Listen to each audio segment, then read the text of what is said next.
ನಮಸ್ಕಾರ ಸ್ನೇಹಿತರೆ, ನಮ್ಮ ನಂಬಿಕೆಗೆ ಸ್ವಾಗತ ಸುಸ್ವಾಗತ. ಸ್ನೇಹಿತರೆ, MK ಸ್ಟಾಲಿನ್ ಸದ್ಯಕ್ಕೆ ಈ ಹೆಸರು ಇಡೀ ದೇಶಾದ್ಯಂತ ಚರ್ಚೆಗೆ ಗ್ರಾಸವಾಗ್ತಿದೆ. ತಮಿಳುನಾಡಿನ ಮಾಜಿ ಮುಖ್ಯಮಂತ್ರಿ DMK ಪಕ್ಷದ ಪ್ರತಿನಿಧಿಯಾಗಿ ರಾಜಕೀಯ ಜೀವನವನ್ನು ಆರಂಭಿಸಿ ಪಕ್ಷದ ನಾಯಕರಾಗಿ ಬೆಳೆದ MK ಸ್ಟಾಲಿನ್ ನಡೆದು ಬಂದ ಹಾದಿಯೂ ಕೂಡ ಅಷ್ಟೇ ರೋಚಕ. ಮೊದಮೊದಲು DMK ಯುವ ಘಟಕದ ಕಾರ್ಯದರ್ಶಿಯಾಗಿ ಅಧಿಕಾರವನ್ನು ವಹಿಸಿಕೊಂಡ MK ಸ್ಟಾಲಿನ್ ಸಾಕಷ್ಟು ಪ್ರಭಾವಿತರಾಗಿ ಬೆಳೆದವರು.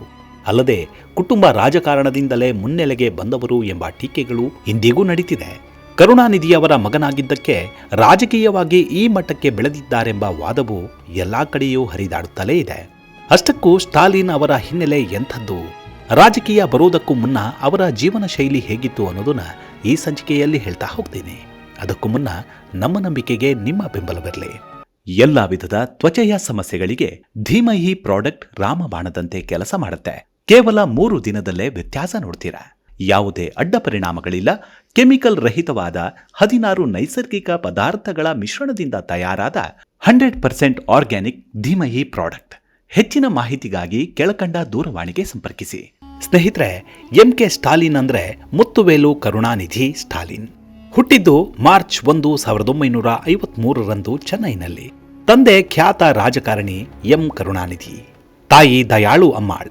ಇವರು ಕರುಣಾನಿಧಿಗೆ 2ನೇ ಪತ್ನಿ. ಈ ದಂಪತಿಗಳಿಗೆ 3ನೇ ಮಗನಾಗಿ ಜನಿಸ್ತಾರೆ MK ಸ್ಟಾಲಿನ್. ಈ ಹೆಸರು ಬರೋದಕ್ಕೆ ಮೂಲ ಕಾರಣ ಒಂದಿದೆ. ಅದೇನೆಂದ್ರೆ, MK ಸ್ಟಾಲಿನ್ ಜನಿಸಿದ 4ನೇ ದಿನದಂದು ಸೋವಿಯತ್ ನಾಯಕನಾಗಿದ್ದ ಜೋಸೆಫ್ ಸ್ಟಾಲಿನ್ ನಿಧನರಾದಾಗ ಕರುಣಾನಿಧಿ ತಮ್ಮ ಮಗನಿಗೆ MK ಸ್ಟಾಲಿನ್ ಎಂಬ ಹೆಸರಿಟ್ಟರು. ಹೀಗೆ ಸ್ಟಾಲಿನ್ ಶಾಲಾ ಶಿಕ್ಷಣವನ್ನು ಚೆನ್ನೈನ ಸೇತುಪಟ್ಟುವಿನ ಕ್ರಿಶ್ಚಿಯನ್ ಕಾಲೇಜು ಪ್ರೌಢಶಾಲೆಯಲ್ಲಿ ಮತ್ತು ವಿವೇಕಾನಂದ ಕಾಲೇಜಿನಲ್ಲಿ ಪೂರ್ಣಗೊಳಿಸಿ ಸ್ಟೇಟ್ ಕಾಲೇಜಿನಲ್ಲಿ ಕಾಲೇಜು ಶಿಕ್ಷಣವನ್ನು ಪೂರ್ಣಗೊಳಿಸುತ್ತಾರೆ. ಸ್ಟಾಲಿನ್ ಹುಟ್ಟಿದಾಗ ಅವರ ತಂದೆ ಕರುಣಾನಿಧಿ ವಿಧಾನಸಭೆಯ ಸದಸ್ಯರಾಗಿದ್ದವರು. ತಮ್ಮ 3 ಮಕ್ಕಳಲ್ಲಿ ಮೊದಲನೆಯವನು MK ಮುತ್ತು. ಆತನಿಗೆ ಸಿನಿಮಾದಲ್ಲಿ ಆಸಕ್ತಿ. 3ನೇ ಮಗ MK ಸ್ಟಾಲಿನ್ ರಾಜಕೀಯದತ್ತ ಆಕರ್ಷಿತರಾದರು. ಆ ಸಮಯದಲ್ಲಿ DMK ಪೊಂಗಲ್ ಮತ್ತು ಅಣ್ಣಾ ಅವರ ಜನ್ಮದಿನವನ್ನ ಬಹಳ ಸಂಭ್ರಮದಿಂದ ಆಚರಿಸುತ್ತಿತ್ತು. 1960ರ ದಶಕದ ಉತ್ತರಾರ್ಧದಲ್ಲಿ ಸ್ಟಾಲಿನ್ ಗೋಪಾಲಪುರಂನಲ್ಲಿ ಸ್ಥಳೀಯ ಯುವಕರನ್ನ ಒಟ್ಟುಗೂಡಿಸಿ ಯುವ DMK ಎಂಬ ಸಂಘಟನೆಯನ್ನು ರಚಿಸಿಕೊಳ್ತಾರೆ. DMK ಅಂದರೆ ದ್ರಾವಿಡ ಮುನ್ನೇತ್ರ ಕಳಗಂ. ಈ ಸಂಘಟನೆಯ ಉದ್ದೇಶವೆಂದರೆ ಅಂದಿನ ನಾಯಕರ ಜನ್ಮದಿನಗಳನ್ನು ಸಂಭ್ರಮದಿಂದ ಆಚರಿಸುವತ್ತ ಗಮನ ಹರಿಸೋದು. ಆಗ ಸ್ಟಾಲಿನ್ ಅವರ ವಯಸ್ಸು ಕೇವಲ 14 ವರ್ಷ. ಹೀಗೆ 1967ರ ಮದ್ರಾಸ್ ರಾಜ್ಯ ವಿಧಾನಸಭಾ ಚುನಾವಣೆಯಲ್ಲಿ ತಮ್ಮ ಚಿಕ್ಕಪ್ಪ ಮುರಸೋಲಿ ಮಾರನ್ ಪರವಾಗಿ ಪ್ರಚಾರವನ್ನು ಮಾಡ್ತಾರೆ ಸ್ಟಾಲಿನ್. 1973ರಲ್ಲಿ DMKಯ ಸಾಮಾನ್ಯ ಸಮಿತಿಗೆ ಆಯ್ಕೆಯಾಗ್ತಾರೆ. M Karunanidhi, MGR, Nanjil Manoharan, PO Shanmugam ಮತ್ತಿತರ ಖ್ಯಾತ ಗಣ್ಯರು ಈ ಸಂಘಟನೆ ನಡೆಸುತ್ತಿದ್ದ ಸಭೆಗಳಲ್ಲಿ ಭಾಗವಹಿಸುತ್ತಿದ್ದರು. ಹಾಗಾಗಿ ಬಹುಬೇಗನೆ ಈ ಪಕ್ಷ ರಾಜಕೀಯವಾಗಿ ಗುರುತಿಸಿಕೊಂಡಿತ್ತು. ನಂತರ ಈ ಸಂಘಟನೆ DMK ಯುವ ವಿಭಾಗವಾಗಿ ಹೊರಹೊಮ್ಮಿತು. ಇದಾದ ನಂತರ MK ಸ್ಟಾಲಿನ್ ಅವರನ್ನ ಚೆನ್ನೈ 1000 ಲೈಟ್ ಕ್ಷೇತ್ರದ 75ನೇ ವೃತ್ತಕ್ಕೆ DMKಯ ಪ್ರದೇಶ ಪ್ರತಿನಿಧಿಯಾಗಿ ಆಯ್ಕೆ ಮಾಡಲಾಗುತ್ತೆ. ಪಕ್ಷದಲ್ಲಿ ಅವರಿಗೆ ದೊರೆತ ಮೊದಲ ಸ್ಥಾನವೆಂದರೆ DMKಯ ಪ್ರದೇಶ ಪ್ರತಿನಿಧಿಯಾಗಿ ಆಯ್ಕೆಯಾದ ಸ್ಥಾನ. 1968ರ ಚೆನ್ನೈ ಕಾರ್ಪೊರೇಷನ್ ಚುನಾವಣೆಯಲ್ಲಿ ಸ್ಟಾಲಿನ್ DMK ಪರ ಪ್ರಚಾರವನ್ನು ಮಾಡ್ತಾರೆ. ಈ ಅವಧಿಯಲ್ಲಿ DMK ವೇದಿಕೆಗಳಲ್ಲಿ ಹೆಚ್ಚಿನ ಸಂಖ್ಯೆಯಲ್ಲಿ ಕಾರ್ಯಕರ್ತರನ್ನ ಸೇರಿಸಿ ಅದ್ಧೂರಿಯಾಗಿ ರಾಜಕೀಯ ಕ್ಷೇತ್ರಕ್ಕೆ ಧುಮುಕ್ತಾರೆ. ನಾನಾ ಸಭೆಗಳಲ್ಲಿ ಸ್ಟಾಲಿನ್ ಅವರದ್ದೇ ಆರ್ಭಟ ಶುರುವಾಯಿತು. 1975ರಲ್ಲಿ MK ಸ್ಟಾಲಿನ್ ಸನ್ಯಾಸಿನಿಯಾಗಿದ್ದ ದುರ್ಗಾವತಿ ಎಂಬುವರನ್ನ ವಿವಾಹವಾಗ್ತಾರೆ. ಇದಾದ ನಂತರ ಕೆಲವು ತಿಂಗಳುಗಳಲ್ಲೇ ಭಾರತದಾದ್ಯಂತ ತುರ್ತು ಪರಿಸ್ಥಿತಿ ಘೋಷಿಸಲಾಯಿತು. ತಕ್ಷಣವೇ ಫೆಬ್ರವರಿ 1, 1976ರಂದು MK ಸ್ಟಾಲಿನ್ ಅವರನ್ನ ಗೋಪಾಲಪುರಂನ ಅವರ ನಿವಾಸದಲ್ಲಿಯೇ ಬಂಧಿಸಲಾಗುತ್ತೆ. ಜೈಲಿನಲ್ಲಿದ್ದಾಗಲೇ ಸ್ಟಾಲಿನ್ ಅವರಿಗೆ 3rd ಡಿಗ್ರಿ ಟ್ರೀಟ್ಮೆಂಟ್ ನೀಡಿದರು. ಹೀಗೆ 1 ವರ್ಷ ಜೈಲು ಶಿಕ್ಷೆ ಅನುಭವಿಸಿದ ನಂತರ ಬಿಡುಗಡೆಯಾಗ್ತಾರೆ. ಈ ಸೆರೆವಾಸದಿಂದಾಗಿ ರಾಜಕೀಯವಾಗಿ MK ಸ್ಟಾಲಿನ್ ಅವರಿಗೆ ಒಳ್ಳೆ ಹೆಸರು ಬಂತು. ಅಷ್ಟೊತ್ತಿಗಾಗಲೇ ಅವರ ತಂದೆ ಕರುಣಾನಿಧಿ ತಮಿಳುನಾಡು ಮುಖ್ಯಮಂತ್ರಿಯಾಗಿದ್ದರು. ಈ ಒಂದು ಹೆಸರಿನ ಜೊತೆಗೆ DMK ಬೆಂಬಲದಿಂದ ಮತ್ತಷ್ಟು ಲೈಮ್ ಲೈಟ್ಗೆ ಬಂದರು ಸ್ಟಾಲಿನ್. ಜೂನ್ 20, 1980ರಂದು ಸ್ಟಾಲಿನ್ ಅವರನ್ನ DMKಯ ಸಂಘಟಕರಾಗಿ ನೇಮಿಸಲಾಗುತ್ತೆ. ಯುವ ಘಟಕ ಸ್ಥಾಪನೆಯಾದ ಸಮಯದಲ್ಲಿ DMKಯ ಕಾರ್ಮಿಕ ವಿಭಾಗ DMKಯ ಪ್ರಬಲ ಅಂಗಸಂಸ್ಥೆಯಾದ ಯುವ ಘಟಕವು ವೇಗವಾಗಿ ಬೆಳೆಯತೊಡಗಿತು. 4 ದಶಕಗಳಿಗೂ ಹೆಚ್ಚು ಕಾಲ ಈ ಹುದ್ದೆಯನ್ನು ಅಲಂಕರಿಸಿದ್ರು ಸ್ಟಾಲಿನ್. ಪ್ರತಿ ಜಿಲ್ಲೆಯಲ್ಲೂ ಪಕ್ಷಕ್ಕೆ ಸಂಘಟಕರು, ಉಪ ಸಂಘಟಕರು, ಒಕ್ಕೂಟ ಕಾರ್ಯದರ್ಶಿಗಳು ಮತ್ತು ಜಿಲ್ಲಾ ಕಾರ್ಯದರ್ಶಿಗಳ ಸ್ಥಾನಮಾನವನ್ನು ನೀಡಲಾಯಿತು. ಇಷ್ಟು ವೇಗವಾಗಿ ಬೆಳೆಯುವುದಕ್ಕೆ ಎಂಕೆ ಸ್ಟಾಲಿನ್ ಅವರ ಕಠಿಣ ಪರಿಶ್ರಮವೂ ಇತ್ತು. ಜೊತೆಗೆ ತಂದೆ ಕರುಣಾನಿಧಿಯವರ ಫಂಡಿಂಗ್ ಚೆನ್ನಾಗೇ ಇತ್ತು. ಪಕ್ಷದ ಪ್ರಧಾನ ಕಚೇರಿ ಅಣ್ಣಾ ಅರಿವಲಯಂ ಎದುರಿನ ಅನ್ಬಕಂ ಕಟ್ಟಡವನ್ನು 11 ಲಕ್ಷ ದೇಣಿಗೆ ಸಂಗ್ರಹಿಸಿ ಅಲ್ಲಿಯೇ ಸ್ಥಾಪಿಸುತ್ತಾರೆ. ನಂತರ 1984ರಲ್ಲಿ ಮೊಟ್ಟ ಮೊದಲ ಬಾರಿಗೆ ವಿಧಾನಸಭಾ ಚುನಾವಣೆಗೆ ನಿಲ್ತಾರೆ ಸ್ಟಾಲಿನ್. ಅದು ಕೂಡ 1000 ಲೈಟ್ಸ್ ಕ್ಷೇತ್ರದಿಂದ ಸ್ಪರ್ಧಿಸಿ ಆ ಚುನಾವಣೆಯಲ್ಲಿ ಹೀನಾಯ ಸೋಲು ಕಾಣ್ತಾರೆ.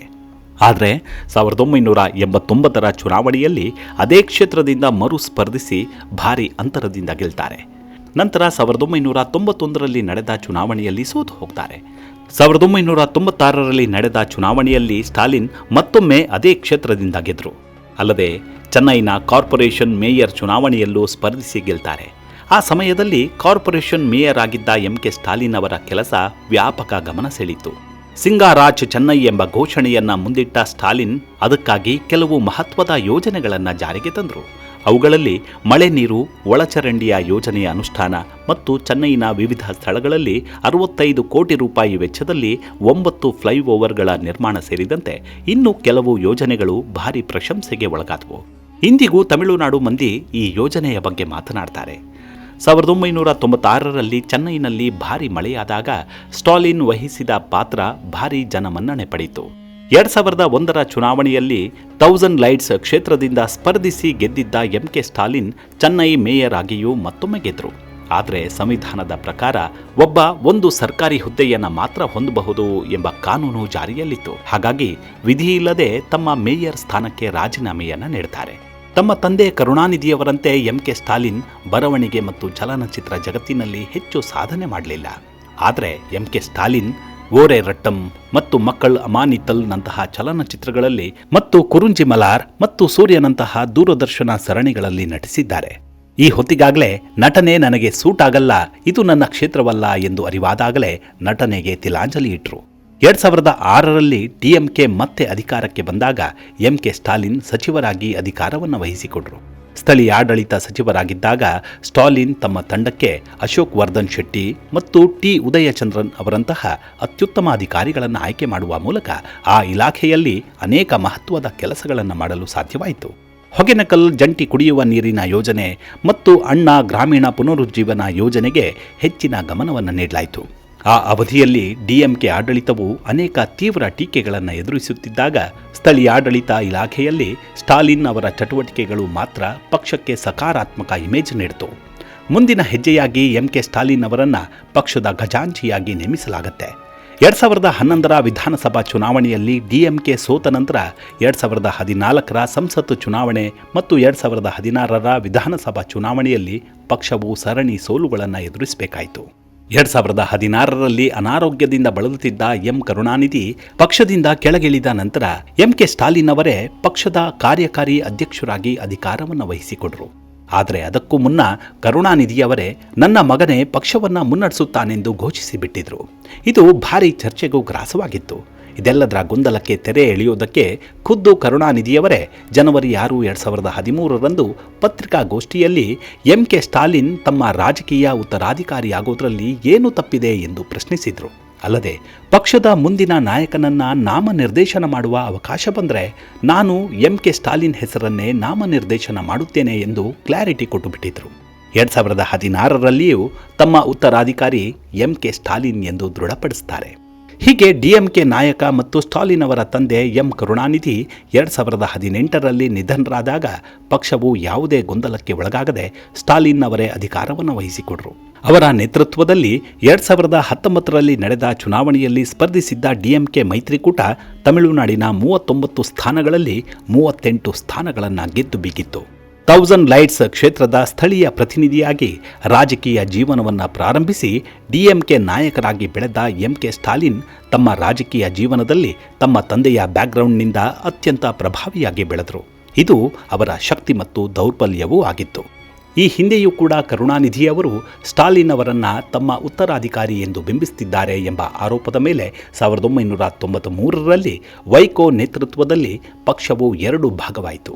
ಎಂಜಿಆರ್ ನಿರ್ಗಮನದ ನಂತರ ಪಕ್ಷದಲ್ಲಿ ಇದು ಅತ್ಯಂತ ದೊಡ್ಡ ಒಡಕು ಮೂಡಿಸಿತ್ತು.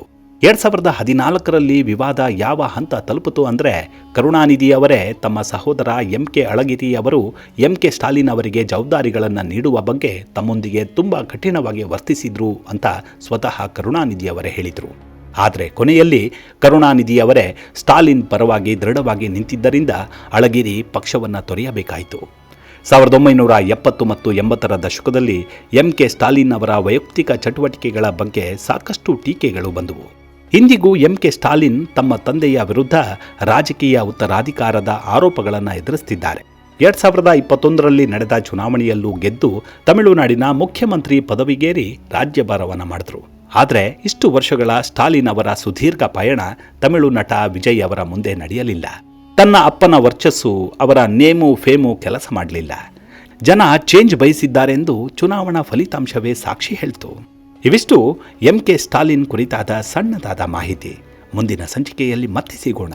ಅಲ್ಲಿವರೆಗೂ ನಿಮ್ಮ ಆರೋಗ್ಯದ ಕಡೆ ಗಮನವಿರಲಿ. Take care. ನಮಸ್ಕಾರ.